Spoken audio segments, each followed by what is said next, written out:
ஸ்ரீ லவகுசா புராணம் 17ஆம் பகுதி. சகோதரனின் நிலை கண்ட குசன் கொதித்துப் போனான். நண்பர்கள் மூலம் நடந்ததை அறிந்த குசன் ஒரு சிறுவனை இவ்வாறு கட்டி போட வெட்கமாக இல்லையா என லக்ஷ்மண சுவாமியிடம் கேட்டான். லக்ஷ்மண சுவாமி அப்போதும் கூட பொறுமையாக ஸ்ரீராமச்சந்திர மூர்த்தியின் குதிரையை கட்டி போட்டு தர மறுத்ததால் ஏற்பட்ட விளைவே இது என்பதை எடுத்து கூறினான். தன் பங்கிற்கு குசனும் ஸ்ரீராமபிரானின் யாகம் நியாயமற்றது என்பதையும் மனைவி இன்றி அஸ்வமேத யாகம் நடத்துவதை ஒரு காலும் ஒப்புக்கொள்ள முடியாது என்றும் முடிந்தால் தங்களை வென்று குதிரையை அவிழ்த்துச் செல்லும்படியும் பிடிவாதமாக கூறினான். பின்னர் நாகாஸ்திரத்தின் பிடியிலிருந்து கருடாஸ்திரத்தை ஏவி சகோதரனை விடுவித்தான்.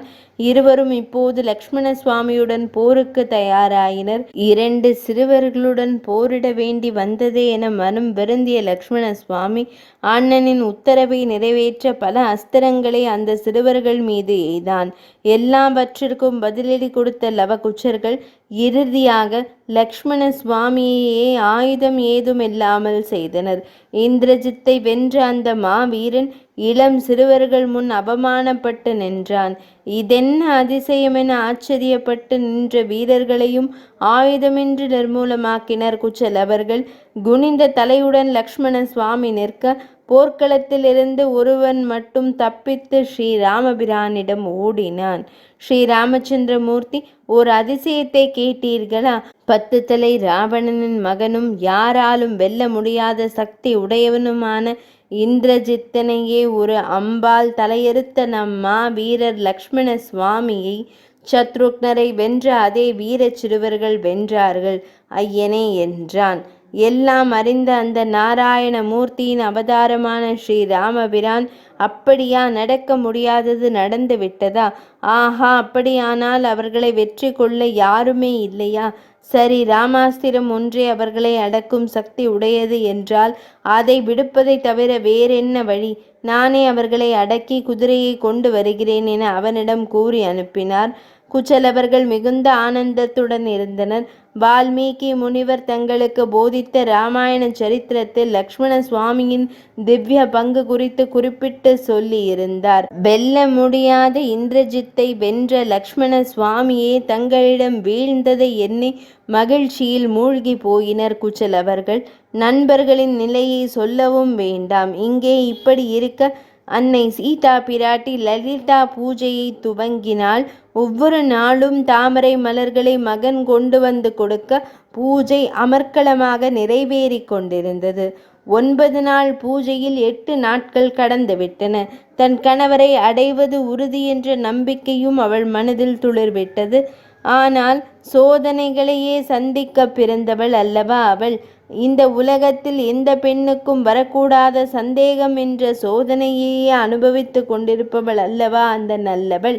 கணவன் என்னதான் நல்லவன் என்றாலும் ஊரார் சொல்லுக்கு அஞ்சு காட்டுக்கு அனுப்பி விட்டாரே, இது ஒன்று போதாதா? ஊரார் தன்னை பழித்து தூற்ற கட்டியவரே ஒதுக்கிவிட்டார் என்றால் அவளிடம் ஏதோ தவறு இருக்கத்தான் வேண்டும் என்று நல்லவர்கள் கூட தன்னை பற்றி எள்ளி நகையாடுவார்களே. இப்படி இக்கட்டான சூழ்நிலையில் கண்ணீரே வாழ்க்கை என வாழ்ந்து கொண்டிருந்த ஜனககுமாரி, அரசர் வீட்டு குழந்தையான சீதாதேவி சற்றே மகிழ்ச்சியில் மூழ்கினாள் என்றுதான் கூற வேண்டும்.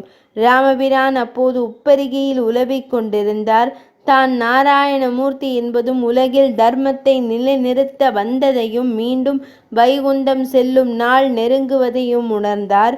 ஆம், லவகுச்சர்கள் யாரென்பதை ஊராருக்கு அறிவித்தாக வேண்டும். அவர்களிடம் நாட்டின் பொறுப்பை ஒப்படைக்க வேண்டும். உலகையே காக்கும் தீரர்கள் அவர்கள்.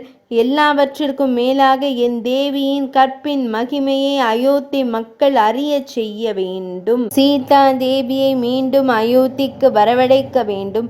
அவளது கற்பின் திறன் முன்னால் அருந்ததியின் கற்பும் வெட்கப்படும் என்பது எல்லோருக்கும் புலப்பட வேண்டும். இலங்கையில் எப்படி தீமூட்டி அங்கிருந்தவர்கள் அன்னை சீதையின் கற்பு நெறியை உணர்ந்தார்களோ அதேபோல் அயோத்தி வாழ் மக்களும் அவளின் கற்பு நெறியை, கற்புக்கரசி என்பதை மீண்டும் அவள் அனலுக்குள் மூழ்கி வெளிவருவதை காண வேண்டும் என முடிவெடுத்தார் ஸ்ரீராமபிரான். பின்னர் ஒரு தூதனை அழைத்தார். தூதனே, நீ உடனடியாக வால்மீகி முனிவரின் ஆசிரமத்திற்கு செல். அங்கே சீதா பிராட்டி தங்கியிருக்கிறாள். அவளை அழைத்து கொண்டு அயோத்திக்கு வரும்படி நான் கூறியதாக முனிவரிடம் சொல் என்றார். தூதன் மிகுந்த மகிழ்ச்சியடைந்தான். ஆம், லக்ஷ்மி தேவி மீண்டும் அயோத்தியில் திருவடி பதிக்கப் போகிறாள். ராமராஜ்யம் இன்னும் மேலோங்கி விளங்கப் போகிறது. உலகம் செழிக்கப் போகிறது என எண்ணியபடியே குதிரை ஒன்றில் ஏறி வால்மீகி ஆசிரமம் நோக்கி விரைந்தான்.